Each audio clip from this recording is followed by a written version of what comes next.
Welcome to International Management, the podcast that breaks down the core challenges and strategies of global business. Based on Orlando Casabon's scripts for his international management class, each episode offers practical insights, clear strategies, real-world examples, and expert guidance to help you navigate complex global landscapes. For additional resources, visit casabon.com. Now, let's dive into the essentials of international management.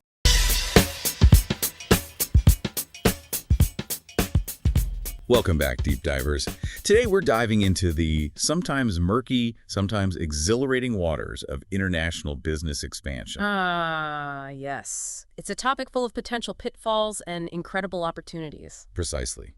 And we're going deep beyond just scratching the surface. We'll be dissecting those market entry strategies, exploring how to navigate those tricky, diverse business environments, and uncovering those hidden risks. You know, the ones that can really make or break a company's global aspirations. Exactly. So before a company even considers packing their bags, setting up shop overseas, what's the most important first step? Well, it all starts with a really thorough market analysis. It's like, scouting the terrain before you build. Makes sense. Understanding the lay of the land. Right. You need to understand the economic landscape, of course, the political climate, the legal frameworks, even the cultural nuances of the target market. So it's not just about, finding customers. It's about understanding the entire ecosystem. Absolutely. Imagine a company trying to launch a luxury car brand in a country with limited infrastructure and maybe a strong preference for, say, fuel-efficient vehicles. Right. It might be a fantastic product, but totally misaligned, just completely misaligned with the market. I get it. You need to know your audience inside and out, their environment. But once you've done all that homework, how do you decide the best way to plant your flag? That's where we get into the exciting world of market entry strategies. And there's a whole spectrum of options, from dipping your toes in the water with exporting to diving headfirst with foreign direct investment. So let's break down these options. What are the key things to think about when choosing an entry strategy? Well, it really boils down to finding the right balance between cost, risk, control, and market knowledge. That sounds tricky. It can be. Exporting, for instance, is often the first step, relatively low cost, low risk, but you have limited control over distribution and marketing. So it's like testing the waters without getting completely soaked. Yeah. You're testing market demand without committing too many resources. Smart. And even within exporting, you have options. Indirect exporting, where you work with an intermediary who handles those international sales. Easiest route, but least control. Right. Then you have direct exporting. You're dealing directly with customers in the foreign market. Requires more investment, but higher potential returns. And let's not forget intra-company transfers. Okay, fill me in on that. Basically moving goods between a company and its own foreign subsidiaries. Okay, I'm starting to see those trade-offs. But what about companies looking to get more involved beyond just shipping products? Then we're talking about licensing and franchising. Okay. Licensing is essentially renting out your intellectual property, your brand, your technology, your secret sauce. Interesting. You give another company the right to use it in a specific market for a fee. So leveraging your assets to generate revenue without having to build from scratch? Exactly. Think of it as letting someone else bake your famous cookies using your secret recipe. I like that analogy. You get royalties, they get to sell a proven product. Win-win. But I imagine there are risks. Of course, you have to choose your licensees carefully, make sure they maintain your quality standards. Like trusting someone with your baby. You want to make sure they don't drop it, right? Exactly. Yeah. And then you have franchising, which is like licensing on steroids. You're giving them the entire bakery blueprint. Equipment, training, marketing, the whole 9 yards. So it's a bigger commitment. Definitely. Yeah. More control, more consistency, but requires a big investment from both sides. Think McDonald's, Starbucks. They've really mastered franchising. All right, we've covered exporting, licensing, and franchising. What about those companies ready for a full-fledged commitment to a new market? Then we're talking foreign direct investment, or FDI. Companies are putting their money where their mouth is, building factories, acquiring existing companies, forming joint ventures. Sounds like the big leagues. It can be. High stakes, high rewards, but also the highest risk. You're exposed to political instability, currency fluctuations, all those complexities of operating in a foreign environment. So it's not a decision to be taken lightly. Not at all. And even within FDI, you have different approaches. Greenfield investments, building a brand new operation from scratch, complete control, but significant upfront investment and time. Then there's brownfield investments, acquiring an existing company. Faster entry, but you have to integrate different corporate cultures, systems. And then there's joint ventures, partnering with a local company, sharing risks and rewards while benefiting from their local expertise. Wow, so many options. I'm seeing why choosing the right entry strategy is crucial. It really is. It's like choosing the right vehicle for a road trip. You wouldn't take a sports car on an off-road adventure, right? You need to pick the right strategy based on your destination, your budget, and your tolerance for risk. Okay, I'm getting a clearer picture now. But going global isn't just about picking a strategy and hoping for the best, is it? There are some serious risks involved. Oh, absolutely. And understanding those risks is just as important as choosing the right entry strategy. We're talking currency fluctuations, political upheavals, things that can really derail your whole operation. Okay, so let's talk about those risks. What are some of the biggest threats companies need to be prepared for? Well, there's always exchange rate volatility. Imagine you've negotiated a great deal with a foreign supplier and then boom, the exchange rates change, wipes out your profit margin. Ouch. So companies need to plan for those currency swings. Absolutely. They need to understand hedging strategies, financial instruments to mitigate that currency risk. Currency risk, check. What else? Political risks, everything from regulatory changes and bureaucracy to the outright expropriation of assets. Imagine building a state-of-the-art factory in a foreign country, and then the government seizes it because of a sudden political shift. Oh, that's a nightmare. It can happen.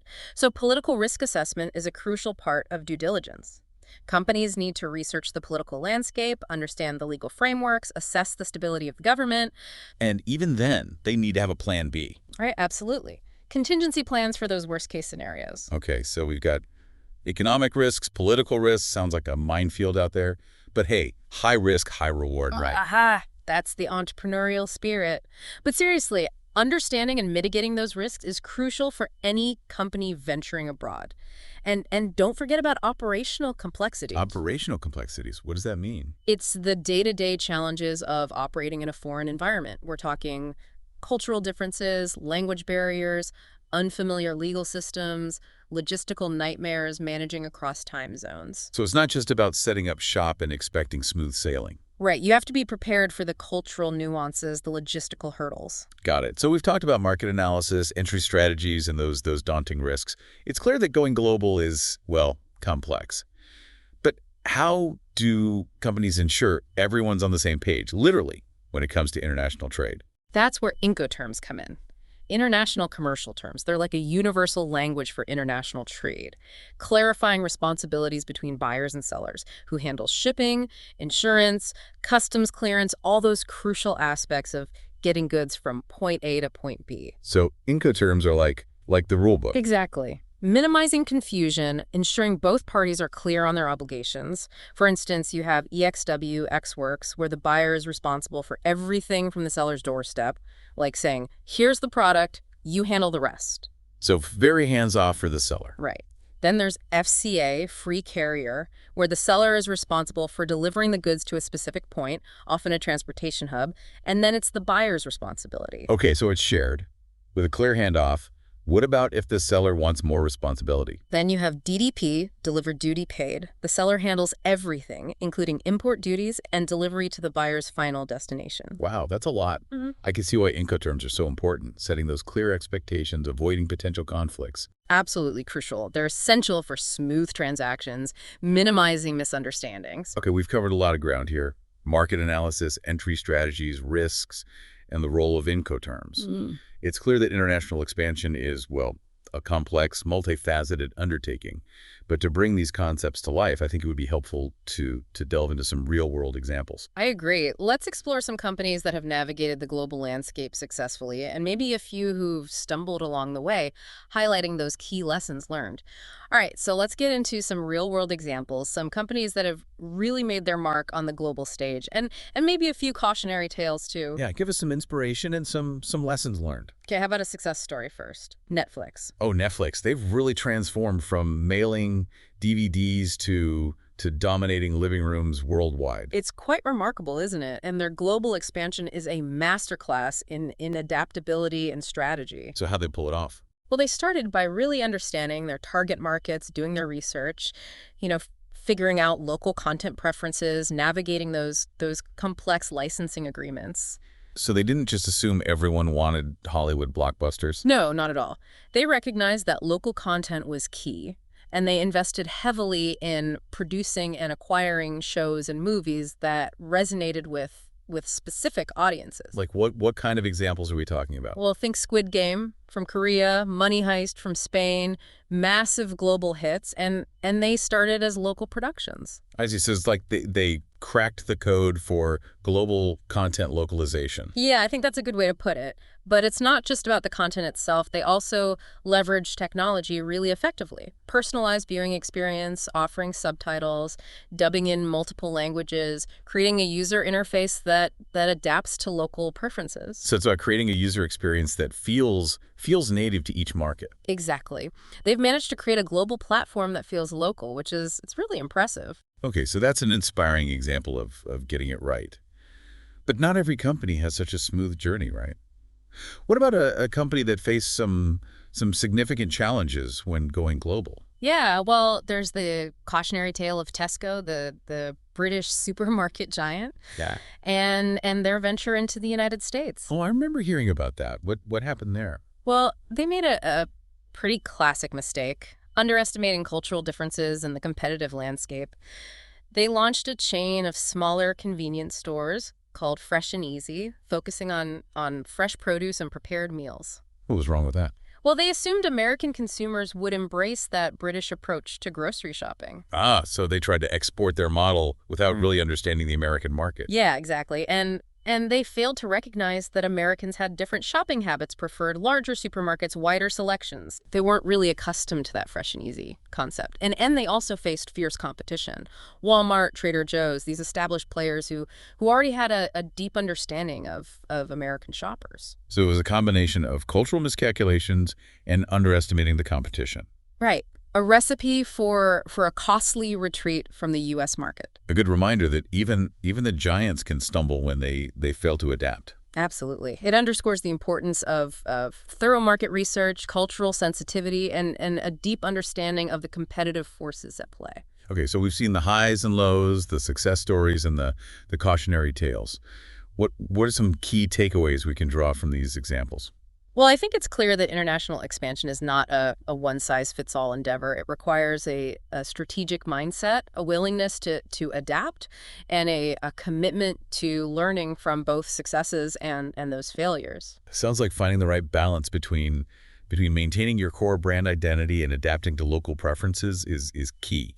Yeah, it's about being, globally consistent but locally relevant. It's a delicate dance. I like that, a delicate dance. So we've talked about market entry strategies, risk management, cultural adaptation, but what about the human element? How do companies effectively manage teams that are spread across different continents, different cultures? That's a critical aspect that often gets overlooked.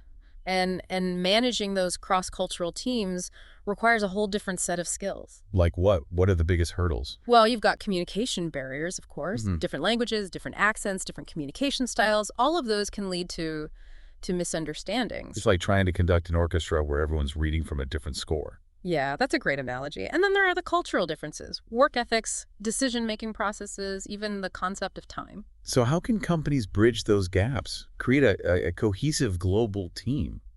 It starts with recognizing that those cultural differences exist and embracing those differences as strengths, not weaknesses. Companies need to invest in cross-cultural training for their employees, encourage open communication, and create a workplace culture that values diversity and inclusion. So it's about creating an environment where everyone feels respected, valued, no matter their background. Exactly. And it requires leaders who are culturally intelligent, leaders who can adapt their style to different contexts and build trust across borders. Okay, so we talked about the strategic side, the operational side, and now the human side of international expansion. It's a lot to juggle. But let's shift gears for a moment and consider the ethical dimensions of doing business globally. Yeah, good point. What are some key ethical considerations companies need to keep in mind? Well, as companies expand globally, they have a responsibility to operate ethically and sustainably in all their markets. So it's not just about profits, it's about being a responsible global citizen. Absolutely. We're talking fair labor practices, environmental protection, respect for human rights. Can you give us some specific examples of ethical dilemmas companies might face? Sure. One common challenge is navigating those different labor standards, wages in different countries.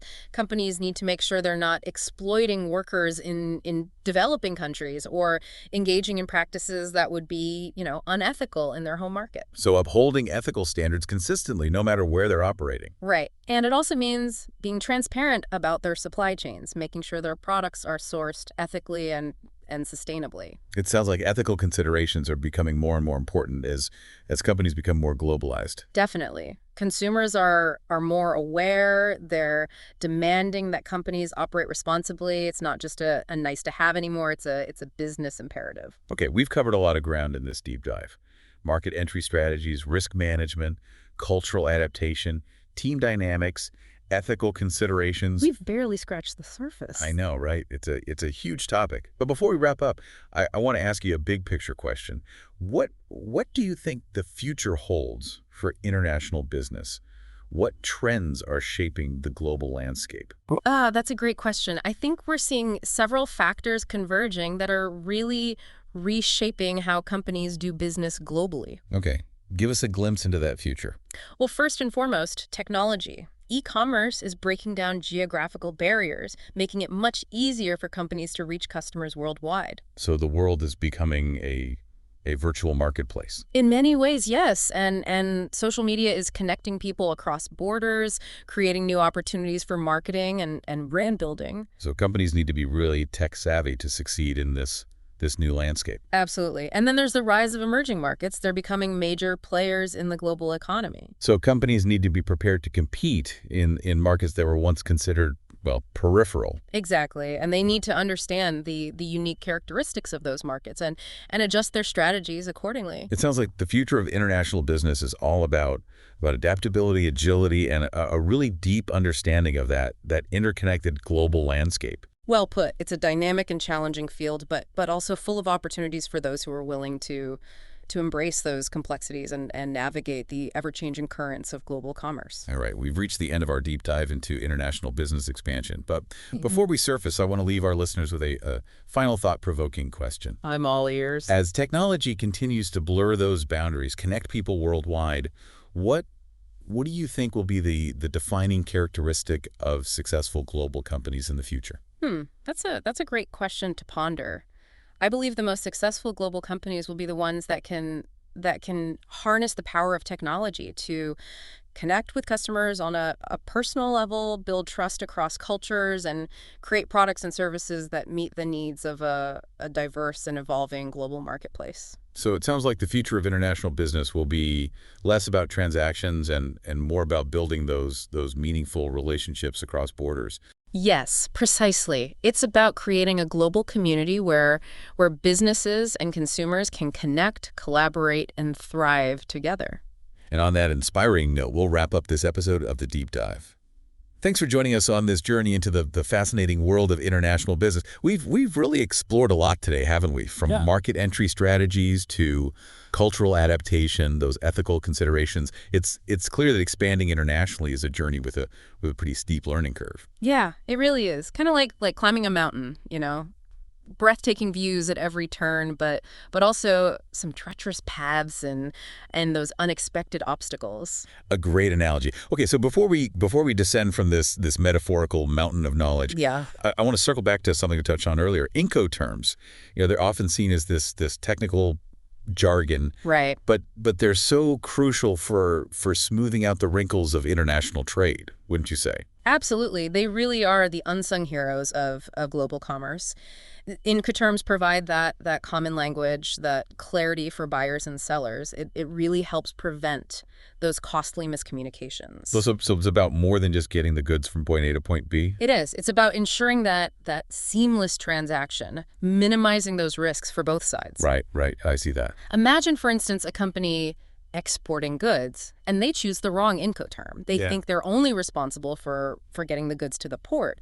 But then suddenly they get hit with all these unexpected costs: insurance, customs clearance, inland transportation. Oh, that's a nightmare. It is a logistical nightmare that could have been avoided with a clearer understanding of those Incoterms. Ouch. An expensive lesson to learn. So it really highlights the importance of getting those Incoterms right from the start. Absolutely. It's like choosing the right map for your journey. You wouldn't use a road map to navigate the ocean, would you? No. You need to select the Incoterm that aligns with your specific shipping route, your responsibilities, your risk tolerance. So matching the Incoterm to the specific transaction. Exactly. And it's really crucial to have a good understanding of those most commonly used Incoterms: EXW, FCA, CIF, DDP. Each one outlines different responsibilities, so choosing the right one can really make all the difference for a smooth and successful transaction. Incoterms, check.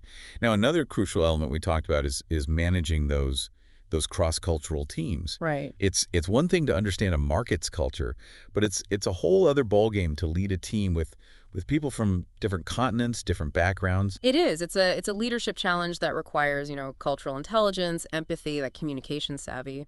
So what are some key strategies for leading those cross-cultural teams effectively? Well, I think first and foremost, recognizing and respecting those cultural differences within your team. Each individual brings their own perspective, their own values, their own way of communicating. And it's really important to create that environment where these differences are valued, not seen as obstacles. So embracing diversity is a strength. Precisely. It's about creating that mosaic of perspectives that really enriches the team's creativity, their ability to problem solve. But how do you actually bridge those gaps, ensure everyone is on the same page, so to speak? Communication is key. Establishing clear communication protocols, being mindful of time zones, language barriers, and also understanding those cultural differences in communication styles. Some cultures are more direct, others are more indirect. It's crucial to adapt your approach. It's not just about what you say, is how you say it. Exactly. Being sensitive to those nuances can really help avoid misunderstandings and potential conflict. Right. Okay. Communication check. What about building trust, especially when team members may have never met face to face? Trust is the foundation of any successful team, and it's even more crucial in that cross-cultural setting. And building trust, well, it takes time. It takes effort. It involves creating opportunities for those team members to interact even virtually, to get to know each other on a more personal level. It also means recognizing and celebrating individual contributions, fostering that sense of shared purpose. So it's almost like creating that virtual water cooler, Right. where team members can connect, share ideas. Yeah, that's a great way to put it. It's about fostering that sense of camaraderie, that sense of belonging, even when people are physically separated. I like that. All right, so we've talked about those challenges, those strategies for managing cross-cultural teams. But I want to zoom out for a minute. Consider those broader ethical implications of expanding internationally. Companies are operating in this increasingly globalized world, right? With diverse stakeholders, complex supply chains. Right, and with that expanded reach comes a greater responsibility to operate ethically, sustainably. So it's not just about profits anymore. It's Yeah. about the impact on the environment, on local communities, on human rights. Exactly. It's about balancing economic goals with social and environmental responsibility. But how do companies actually navigate those ethical gray areas? When operating different cultures with different values, different norms. It's not always easy, that's for sure. But it starts with establishing those clear ethical guidelines that really align with the company's core values. Okay. And these guidelines should apply, consistently across all operations, Right. regardless of location, cultural context. So it's about having that strong ethical compass to guide those decisions, even when faced with those tough choices. Yes, exactly. And it's also about being transparent, engaging with stakeholders, addressing those concerns, fostering accountability. Transparency and accountability. Those seem to be recurring themes in our discussion about international business. They're essential for building trust with customers, with employees, with the wider community. Okay, so as we wrap up this deep dive into international business expansion, we've explored the complexities, the challenges, the opportunities. But ultimately, what does it mean to be a truly successful global company? in today's interconnected world? That's a really profound question. And I believe the companies that will truly thrive are those that can transcend those geographical boundaries, those cultural differences. Yeah. They're the ones that build bridges instead of walls. They foster connections and create value for all their stakeholders. That's a powerful image. Businesses acting as catalyst for positive change, promoting collaboration, understanding. Right, and shared prosperity.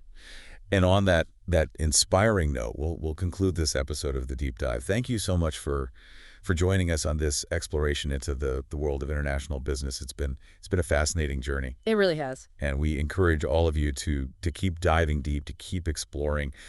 The world is your oyster, and those possibilities are endless.